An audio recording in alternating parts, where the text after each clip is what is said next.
do your research and do it to a level. And if you're going to bootstrap anything, you can bootstrap this. Or if you work at a place that has access to research databases like law firms or consulting firms, where you can get this information for free, you need to develop your idea before you even bother, stepping out and talking to people about it. Research it to a level where you believe in the idea more than you believe in yourself.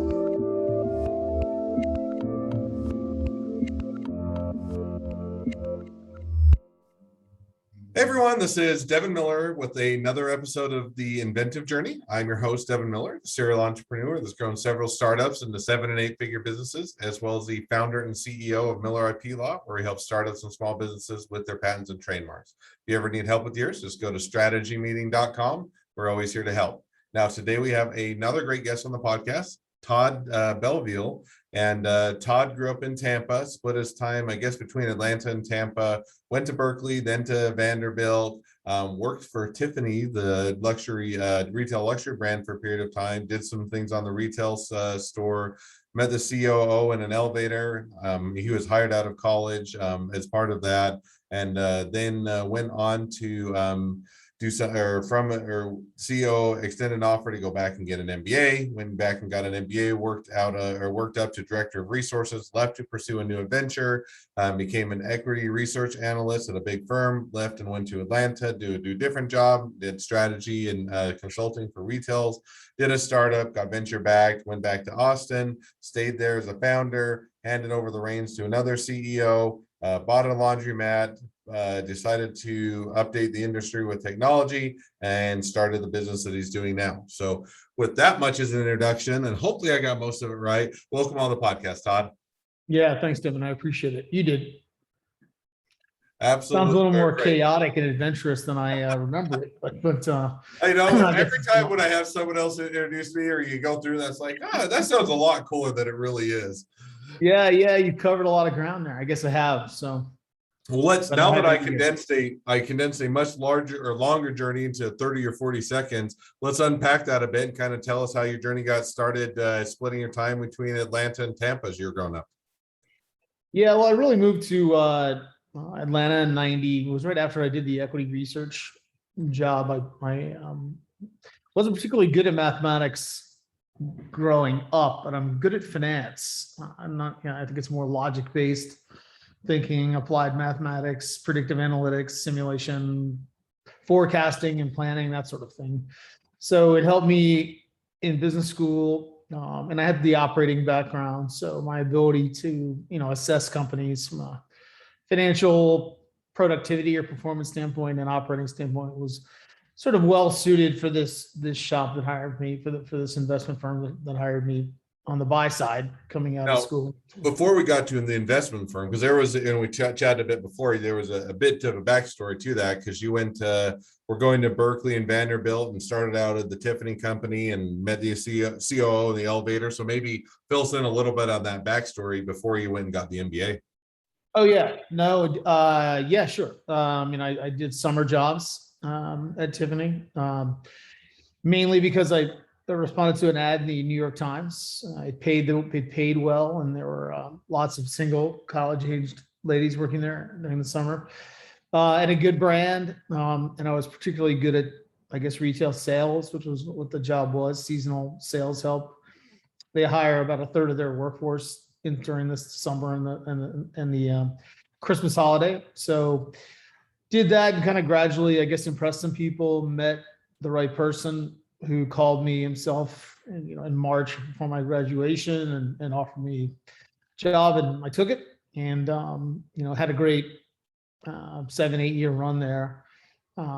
Getting the master's degree at NYU sort of opened my eyes to other possibilities career-wise besides retail. I like retailing. I would have been perfectly happy staying at Tiffany. It's a fantastic brand and company, but and many of my peers did. But the senior leadership was too young, so I saw sort of a glass ceiling, so to speak, in terms of I knew they weren't going anywhere because it wasn't a particularly hard job in terms of as being a senior executive would be, and it was at a very early stage of its growth. with a brand that has tremendous equity and tremendous potential to grow. So really, I wouldn't consider it a hard business to run as an operating CEO. I saw kind of limited opportunities for someone post-masters to work there. So I began to look outside, and that dragged me into equity research, where I spent most of my time looking at companies like Tiffany, not just luxury goods retailers, but other retail and consumer products companies. So that was a great journey there. The journey with the buy side firm, which is everybody wants to be on the buy side when you're in equity research, as opposed to writing reports for the street. I ended up hating that. I did the CFA level 1, did the CFA level 2, which is shocking because I was a history major at Vanderbilt. But again, I didn't realize I had a finance mind until I got to business school. So I got into the hardest parts of that, and then just decided I didn't want the word analyst on my business card anywhere, ever. So I quit that job, moved to Atlanta in 1998, late 97, early 98, was here until 2012 when Silvercar started, and the backer of that company, called Austin Ventures, one of the requirements of any portfolio company is that you move to Austin. Now, before we get to your move to Austin, so you said, okay, I don't want to be analyst on anything on my job resume or my business card, so to speak, and wasn't something you enjoyed, and so you're saying, okay, I need to do a change. So you went to Atlanta.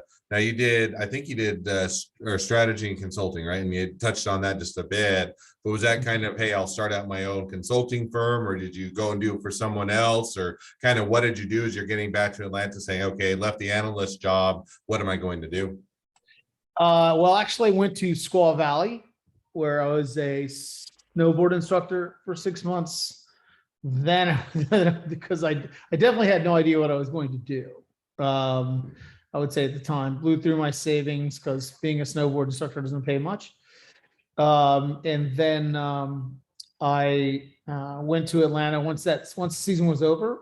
Went to Atlanta that summer and applied to a firm called Kurt Salmon Associates, which is now a division of Accenture called Kurt Salmon. They focus on retail and consumer products strategy work for the most part. And so it was the only job I applied for. I was lucky, got it right away. There was no period of unemployment, which was nice considering I was broke at the time when I moved there with my dog and my green BMW, aging green BMW. That was another very good firm where I spent almost 8 years and helped them build a really quantitative, predictive practice to sort of things like assortment decisions and day-to-day retail, different things than I had done at Tiffany. Didn't do much store operations or those sorts of things. There's not much money in consulting doing that. I think there is money in consulting, helping people make less gut-based decisions and helping them really understand how consumers really behave and how their assortments really behave. So that was the focus of my work there. It was really applied mathematics, statistics, aimed at reducing the amount of space retailers need so they could be more productive per square foot. So my philosophy today is still the same, very, very square foot oriented, not sales per square foot, more margin per square foot. But, I learned a lot there. Again, a very collegial firm. I had a really positive experience, was on the partnership track, but ultimately left because the startup opportunity came along. Now, and that was going to be the question I was going to ask is, so you had this doing there, enjoy the work, wasn't like, as opposed to the analyst who are saying this is just not where I want my career to be, but nonetheless you left. So how did that startup opportunity come along, and what made you decide, okay, this is just an opportunity that I have to jump on there, that I can't pass up, so to speak? Well, it came out of the idea was inspired by a complaint letter. I was Hertz Chairman's Circle or President's Circle, whatever they called it then. I think they call it Chairman's Circle now. It's like all loyalty programs. They just simply add a level to devalue all the other levels. I think that's what Sharon's Circle at Hertz is now, although I think they've reset a lot. But no, it started as a letter of complaint to the CEO. And what I learned at Tiffany, he responded to every letter of complaint he got. There weren't that many, but he did get, thousands a year, because he has, obviously Tiffany's a big company and they have lots of customers. And our rental car company, I know now, would never have the time to respond to the complaint letters they must get from customers, given they have a net promoter of 11 as an industry. Most of them don't even measure it, but they spend billions on marketing, every year. But I did realize from my time in consulting that there is a chance this person could respond with, what would you do to solve it? And in an advisory role, it's kind of, I don't know what the right word is. It lacks credibility to complain with no offer of, you might change. Here's how you might consider changing this. I'm trying to offer constructive criticism. I'm obviously frustrated by parts of your business model. In rental car, it was the type of vehicle I was getting. It was their emphasis, like a purple PT Cruiser. It's kind of embarrassing to show up at a client site in a purple PT Cruiser. I don't know, that might be something that sticks in everybody's mind that just might set you apart. You never know. You gotta use that as a marketing gimmick. No, I'm still looking for that person that liked that car. I would have been that person, baby. All right, so now you're doing that a lot, yeah. So yeah, it started as a complaint letter. The answers that I began to write turned into sort of a 100-page, researched, diet, Saturday morning exercise where I was just thinking about this and what the solutions were and realizing that there may be an opportunity for a new type of rental car company.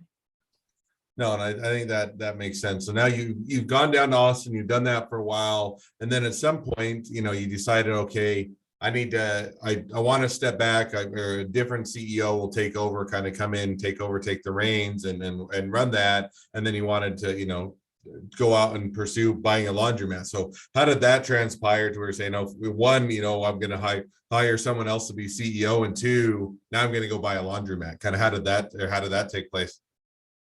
Well, it's interesting. I would say it's 50%, mindfulness on my part, 50% history on VC behavior. Typically founders, and maybe justifiably so in some cases, if you look at certain founders, literally highly visible ones today, coming to like WeWork's founder as an example, someone that holds on too long, simply too, in over their head in terms of managing a company of that scale, with the kinds of valuations, VCs tend to get rid of the founder, right? So, my self-selecting out is always better than getting rid of, even though I would say it still hurt a bit. I mean, because it was a hard decision, to ultimately come to, but it wasn't one they disagreed with, because I think they would have eventually, both me and my co-founder at the time, a guy I brought in later to co-found an ex-airline CEO. He left after me, but just 6 months, and they had to push him out the door. So I think venture capital firms, they bring in CEOs that are they're not founders. They've never founded anything. Their job is not to found. Their job is to take things at a certain point and scale it, right? We all talk about how hard it is to bridge the gap from founding to scale.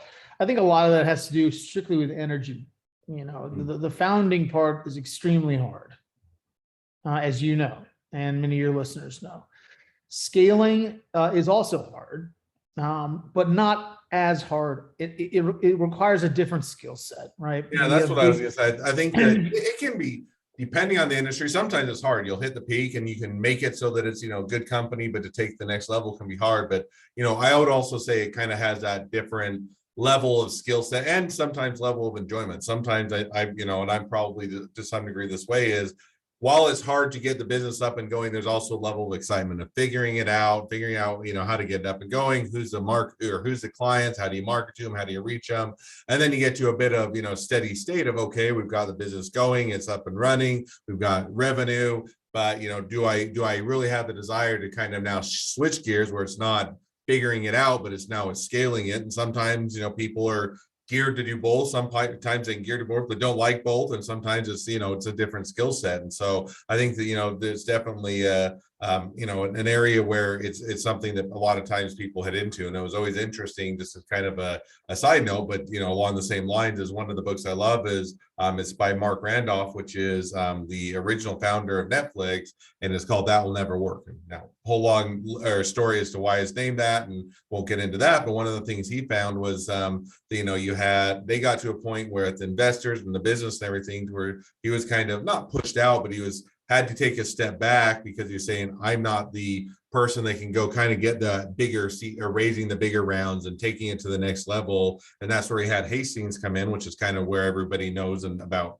Netflix and everything else. And so he had to step back and really have the person that was positioned and had that skill set to take it to the next level. So I think that big or small, that happens with a lot of companies. So you're saying, okay, you reach that level, different skill set, different desire, want to do something different, kind of all of those put together. Now, how did you decide to go buy a laundromat as the next step of your journey? Yeah, well, I was simply looking for something to do. I'd stepped aside. I was back in Tampa. My house in Atlanta was still leased. I had no intentions of really staying in Tampa. It is my hometown, but I haven't lived there since I graduated from high school. Just a little too tropical for me most of the year. So I in the Falcons affiliation, but nevertheless, my mother was there in her late 70s. My sister is a senior vice president of Raymond James, and my niece and nephew were there. So they put the hard sell on me to stay, and so I began to look for things which I was considering. But in the meantime, I just didn't want to sit around. I was doing sort of one-off advisory work and a variety of different things for people that were independents that I knew from the past. But I decided to buy the laundromat. It was an industry where I saw value. I drove around. They're really rental businesses, if you think of it. And I was coming out of car rental. So I like rental businesses. They cash flow well above average. The typical businesses, like companies like United Rentals, which have been massive successes, Sunbelt Rentals, I'm talking about non-automotive rental categories. Automotive has had marginal success, but they're long-standing companies, with very complex business models that lead to low profitability. These other companies don't suffer from that because there was no rental option available, before they came. You had to buy the heavy equipment. Or it was just inefficiently distributed. Laundromats, mainly I saw it as a social impact. I said, these things are, they're really in bad shape everywhere you see them. They're not branded. So it says coin laundry or laundromat or a dingy sign with a dingy window, and you walk in them and they're dirty and dingy. And I'm like, this is an industry that just won't improve itself. I mean, and so begin to dive into that. But so I bought one. I bought it for $68,000. I think I overpaid by about $30,000 because I think it only grossed about $68,000. So yeah, I bought one. I said, "We'll buy one." I did it with my sister. So at the very least, we'll remodel this. We'll do some good for this particular community in Tampa. Or maybe we buy 8 to 10 and there's some way to roll them up under a brand, and there's a brand consolidation, kind of like a local dry cleaner where people just know this name. They know this laundromat. They know it's going to be clean and safe, but still coin operated. When I originally bought it, I had no technology aspirations whatsoever, nor any desire to be a serial entrepreneur. I mean, like I told you before, there are very few terms that follow the word serial that are anything good. Maybe philanthropist, maybe very entrepreneur, but maybe just cereal the breakfast food. Maybe just good. Entrepreneur is probably good. It generally lends itself to the fact that you do multiple things. But the technology inspiration came later after my experience owning the laundromat and operating it myself when it ran on quarters after I remodeled it. No, and I think that, it's interesting because I would agree. And I would say to some degree, the legal industry is probably different industry, completely different, but it is oftentimes very devoid of technology and is ripe for an update, which is a lot of what we do, but it kind of the same feel as, hey, you look at the laundromats and probably the laundromats that were there 50 years ago, other than maybe a little bit newer washing machine, are basically the exact same model. They really haven't had any sort of an update, an adjustment, and yet there are plenty of areas where they could be improved. They just haven't been because it's a model that people just been following or whatever. And that's kind of what I feel like the legal model is a lot the same way is, hey, we've been doing it as lawyers for hundreds of years now, and we've been, this is the model that works and this is how we're going to do it. And then it leaves it open to if you don't figure out how to continue to improve and innovate, make it better, somebody else will. And so I think that definitely makes sense. And it's an area of, those ones that oftentimes are ripe for disruption are the ones that have been stagnant for a very long period of time. So sounds like it's been a fun journey to kind of figure out how to modernize and update and otherwise make the laundromat something more than just kind of the dingy thing where you go because you have to get your clothes washed and you don't want to be there any longer than you have to because it's kind of that not as fun environment. So it sounds like a very fun area to be. Yeah, it has been. It's I would call it more of an intervention than a disruption, but at least in the laundromats segment part of it, I would say the legal profession probably applies the same thing. It's a good analogy. My dad was a lawyer, hated it. Most lawyers do. So why hasn't the legal industry changed in a way that makes some lawyers don't hate what they're doing? I think you seem to have found a unique way, so you get more inspired by what you're doing. Well, that's when I started. Most lawyers will tell you at the end of their career they wish they'd never done it, and I'm like, it's just really kind of amazing to me, really. So I think you're probably right in terms of traditional behaviors amongst those that participate in the industry just don't change that much. But I think it leaves it as a much better opportunity. So I think that, finding those industries to do it, because you're right. I said, I started the firm. I'm like, there are some things that I just don't like about the legal industry, or I don't know why we do them this way other than when you ask me, well, that's the way I'd always been done it. That's the way I'm comfortable with. And I said, why don't we step back and see, does it make sense? Are we doing it for a good reason? Or are we just doing it because that's what's comfortable? If it's a good reason, we'll continue to do it for that reason. If it's just because it's comfortable or it's easy, not a good enough motivation, let's see what we can do. So I think that I like that. I think there's, that the laundromat industry has a lot of parallels, even though they're completely different services and different industries. So I think that's awesome. So probably the biggest parallel is just a lot of just independent owners. There are a lot of independent lawyers, and there are a lot of independent, most of the legal profession are independent lawyers. Wouldn't have been one that most people would have put tagged together, but I could see a lot of things. Yeah, like my dad was, but never part of a firm. But well, he was for like a year and was fired like immediately. So he just didn't have the right personality for it. But yeah, laundromats, they mainly own one or two max. I mean, so yeah, it's similar. It's oddly similar in some way. Exactly. So well, now as we've kind of taken a bit, started at the beginning of your journey, come up to the present day. Great time to transition to the two questions I always ask at the end of each episode. So we'll jump to those now. So the first question I always ask is, along your journey, what was the worst business decision you ever made, and what'd you learn from it? Worst business decision I ever made was to listen to my that'll never work, right? A good example, but was probably take the direction or agree to. They may see this, but I guess they probably already know the truth. But I guess I would say the worst business decision I made. Besides hiring a few people that didn't belong with us but if you talk about a strategic one, was to emphasize the college business before the laundromat, consolidation, which we're working on now. It seems obvious, and my investors were excited about it, and we've obviously won a lot, and our customers are great, and we have a great service offering, and it's nothing to do with the customers or the users. It has everything to do with getting the business.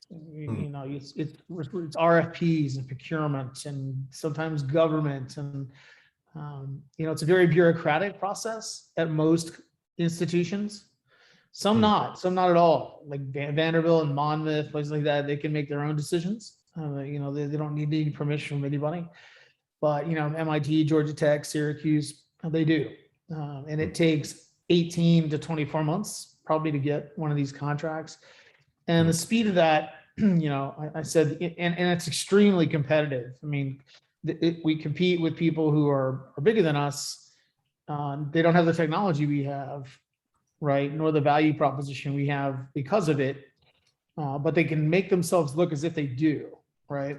And some of them, like before we got the MIT deal, the current incumbent had the contract for 60 years.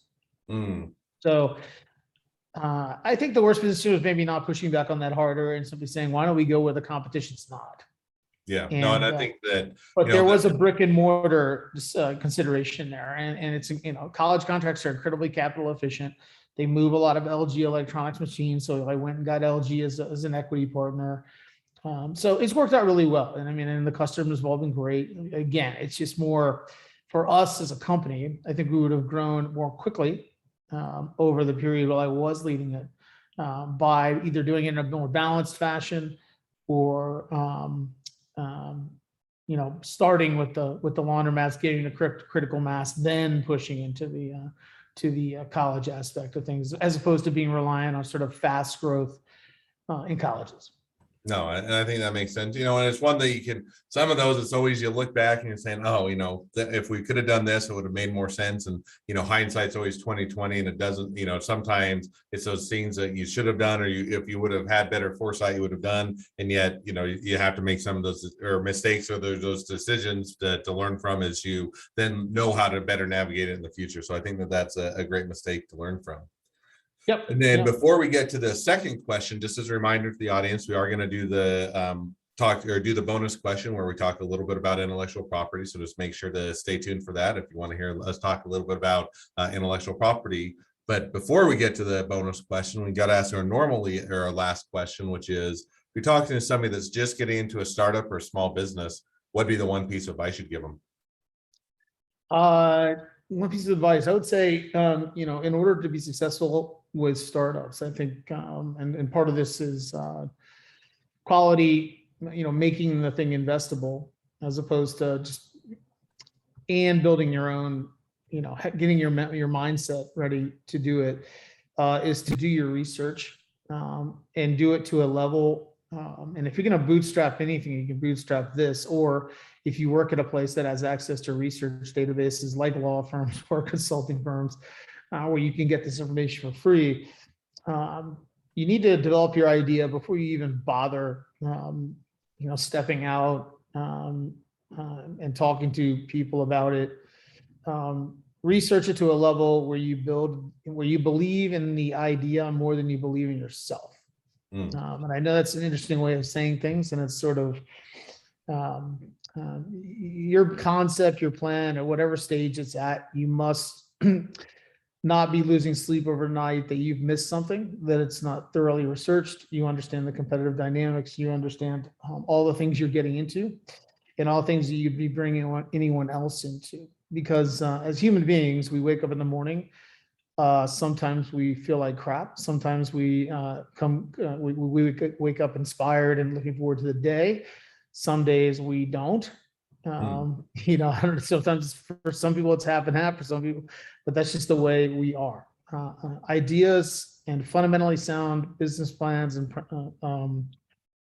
don't suffer from those same weaknesses. If you've done that work and you check the box and you've built a foundation for your idea that stands up on principle, even is so fundamentally strong that even if you have a bad pitching day, or you're in a bad mood, or you're simply not at your best, that the idea's strength and the work you put into it will carry you through it. That's the best advice I can give to people. And if you can't do it, get help doing it. And I like that, because I think that, a lot of times is what I would say is you're convincing yourself that it's a worthwhile or business opportunity, because oftentimes I think if you're an entrepreneur, you like startups, you like small businesses, or at least you think you do, you get excited about an idea and you want to get going before you ever actually figure out, is it a worthwhile idea? What is the marketplace? What am I going to make money? What kind of investment do I need? Do I need investment? How do I bootstrap this? And you kind of have to go through that checklist of convincing yourself that it's a worthwhile thing to pursue. And until you go through that exercise, it greatly diminishes the likelihood of success. So I think that's a great piece of advice. Well, before we get to the bonus question, if people do want to reach out to you, they want to be a customer, they want to be a client, they want to be an employee, they want to be an investor, they want to be your next best friend, any or all of the above, what's the best way to reach out to you, contact you, find out more? Well, I've set up a website. It's toddbelveal.com. You can go there and just reach out to me directly there. Or you can email me at todd@watchlava.com.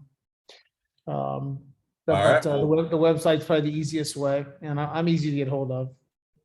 Cool. Well, I definitely encourage people to reach out to you, contact you, find out more, and appreciate you coming on the podcast. Now, for all of you that are listeners, if you have your own journey to tell and you'd like to be a guest on the podcast, we'd love to have you. We'd love to share your journey. Just go to inventiveguest.com and apply to be on the show. A couple more things. Make sure to listen, make sure to subscribe, make sure to share, and because we want to make sure everybody finds out about all these awesome journeys. And last but not least, if you ever need help with patents, trademarks, or anything else to do business, feel free to go to strategymeeting.com. Now, as we've wrapped up what I would quote unquote the normal part of the episode, we get to jump to the bonus question, which is always kind of a fun shifting of gears, where we're going to talk about a topic that's near and dear to my heart, which is intellectual property. So with that, I turn it over to you to ask, what is your top intellectual property question? I guess, are they worth it? I think, we spent, Watchlava has 6 patents in the EU and the US, 1 in the EU, 5 in the US. I wonder how much they discourage, and my strategy was to discourage other startups. I knew the laundry manufacturers would try to knock me off, and they have unsuccessfully. And it is interesting because now Google Ventures is suing the biggest sort of white label provider of, app-based laundry. I think it's a fair question. I think, if I were to summarize it, do they discourage other startups? I guess is my question. And I would say, I liked how you phrased it even before that, is, are they worth it? Because I would say, for different businesses, there may be different motivations as to why you do it. So I would say the first step is to see whether it's worth it or not, is why are you going after it? Because to your point, one of the reasons why you do it is to discourage other businesses. Another reason you may do it is you wanting to get an asset that you can go and raise venture capital or angel investors off of. And they're saying, hey, a lot of what your business right now is an idea and it's a concept and maybe a prototype. What's proprietary, how are you going to protect it? So it may be an asset that you're investing in. It may also be an asset that you're looking to say, hey, if we do a merger, we do an acquisition, and something that we want to show as proprietary as an asset of the business that increases the valuation. That's another one. So I think that first question is to, and sometimes it doesn't make sense to the business. You're saying, hey, this is one where it's going to have so many knockoffs so much of the time, and we just don't want to get into having to chase down everybody. If you're the next Snuggie and everybody's just going to rip you off, then you're much better to put that money into a marketing campaign, build a brand, and blitz a market, as opposed to doing an intellectual property. So I think that the first step is to say whether, or what, is it worth it, as to what are you going to do with it and how you might leverage it. As far as if you're saying, can you enforce it? Well, yeah, you can always enforce them. And, you can successfully enforce them, and you can stop others from coming in the marketplace. The question is it worth enforcing? In other words, hey, if the knockoffs are eroding such a small portion of the marketplace that they are not going to have any real impact on your business, and you're saying we're going to spend more on legal fees and attorneys than we are in what is going to erode in the marketplace, probably doesn't make sense, and you pursue it a different way. But on the other hand, you have a business that's coming in, and because they're copying your intellectual property and your model and your business, they take 40% of the market, and it's a big, that's a big chunk of your revenue. Then it's worth it to have that in place and to be able to enforce it and have that option. You can still decide, hey, we don't want to enforce it, and it's not an option, but it gives you an ability to protect or control what you've innovated. And I know that it is situational specific and it's always different, but that would probably be a couple guidelines I'd give. Is one, figure out why you'd want it, if you'd want it, and how you would use it if you're going to use it. And then based on that, look to see, okay, now if that's how we're going to use it, what is our best options forward? So Yeah, I With think it that, actually did work. I will tell you, I mean, I have one example where I called we're a customer of theirs, and they put on their marketing material, they had a reserve feature on our app. You can reserve a machine before you go to a shared laundry space. They didn't have it. It was, vaporware. I knew it was vaporware, but it was all over their marketing booth at this big convention. I called the CEO and I said, "You don't have this technology. I know you don't have it, and I want you to take, you're not going to have it. It's the only part of our UX that I will protect. I can't protect digital payments. I can't protect, those sorts of things. But that's the one part of my software UX I will protect." Yeah, and So so sometimes it's you cannot. And his answer was, "What do you mean? Where?" Of course, he had no idea. And it was the biggest manufacturer in the space, and all of a sudden it just disappeared. I'm sure you read some of the Riot Act. Yeah, and I think that's the point of, sometimes you're also going into it, you're not sure where is your value, what is a valuable aspect of your business, or what are you going to protect? One of the ones that became valuable for Motorola was a very simple, almost a glue compound that they used with some of the microprocessors that everybody in the industry found out that they needed to use in order to do it. So it was one that was kind of an afterthought. They just filed a patent on it because they wanted to, or because it was still innovative and they were going to use it. And it wasn't one that they anticipated just being a huge asset to the business. And yet it turned to be a huge revenue maker, and it was a valuable asset. So I think that it's one where it's also a bit difficult to always project which ones are going to be valuable. So with that, it made no sense in automotive. It made no sense in automotive. Because I'm like, automotive, forget it. They'll just take your stuff. In laundry, it made sense. Yeah, and with that, we'll go ahead and wrap up the podcast. We could chat, I'm sure, for a long period of time, go through war stories and have a great conversation. But for the sake of the audience, we'll go ahead and wrap up, and definitely appreciate coming on the podcast. It's been it's been a pleasure, and definitely wish the next leg of your journey even better than the last. Hey, thanks, Debbie. You too.